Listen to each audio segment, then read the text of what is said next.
In the midst of the Epstein fiasco, Donald Trump is losing control of Republicans, losing control of everything, quite frankly. And this is one of the worst nightmares that an egomaniacal, self-centered narcissist like Trump, thirsty for power, would be terrified of. Let me explain what's going on. Trump's losing control of his party, and it's happening in one of the funniest, messiest, kind of most predictable ways possible.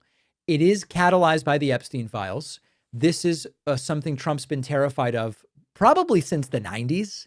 And here's what happened. Tina Brown, the British journalist, had a great piece I'm drawing from here on her Substack called "Why Trump Doesn't Stand a Chance of Killing the Epstein Story." I encourage you to check out her piece.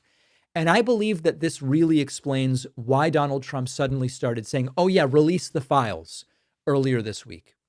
What Tina Brown writes is that Trump personally tried to stop MAGA lawmakers from voting to release the full Epstein documents. He begged them. He leaned on them. He basically said, don't do it. He went to Lauren Boebert, and they essentially said, no, thanks. They ignored him. They realized their political futures are hindered by doing what Trump wants in this particular case. And when Trump came to realize, I'm going to lose on this, they're going to vote to release the files, he does his gymnastics routine. When you see Trump, you don't look at him and go, this guy can do gymnastics, but he can do them mentally. And suddenly he's for the release of the files. Of course I support it. Release them. Vote on it. Sure, totally. Nothing. Why wouldn't I want that? And of course, it doesn't exactly project strength to say, do the thing I spent months saying don't do because I was destined to lose. And the thing that Tina Brown hammers home in her article is that Trump never had a shot. She argues Trump was always going to lose this. First, because this whole pedophilia is a core MAGA adjutant idea, as she puts it. They live on this crap. They mainline it. You tell the MAGA base, hey, don't obsess over the Epstein documents. Good luck, because they're obsessed.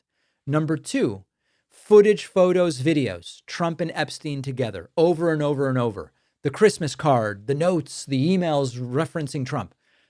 What can you do? It's all out there. That infamous video of Trump and Epstein together, sort of evaluating young women.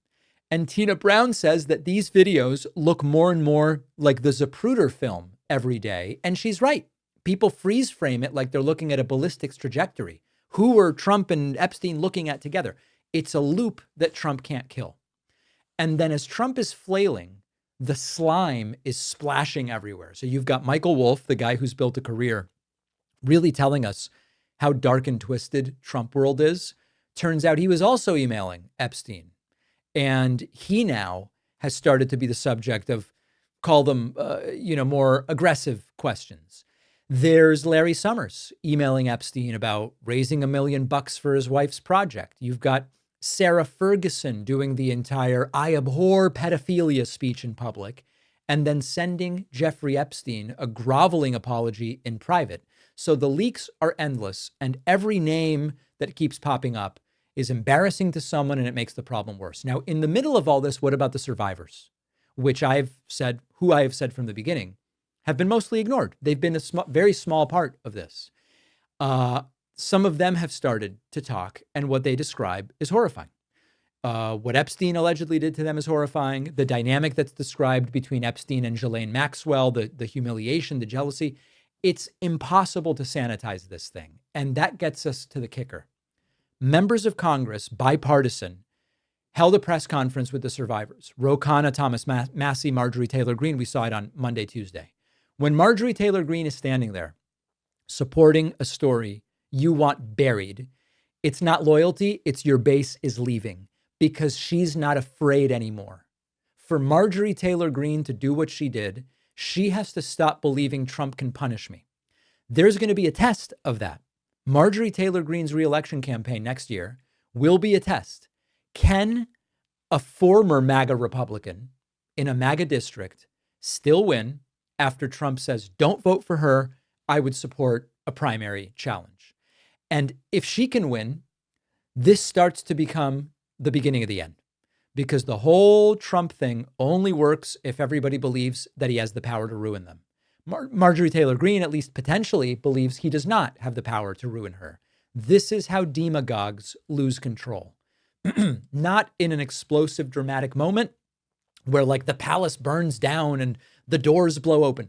It's people start saying no and nothing happens to them. And they go, wow, I said no and I was fine. What happened to Liz Cheney doesn't happen to them. And then they go, I guess I can do it. And so that's where Trump is right now. The base wants the Epstein story. The party wants the Epstein story. The cameras want it. Survivors are speaking. The leaks are just flowing.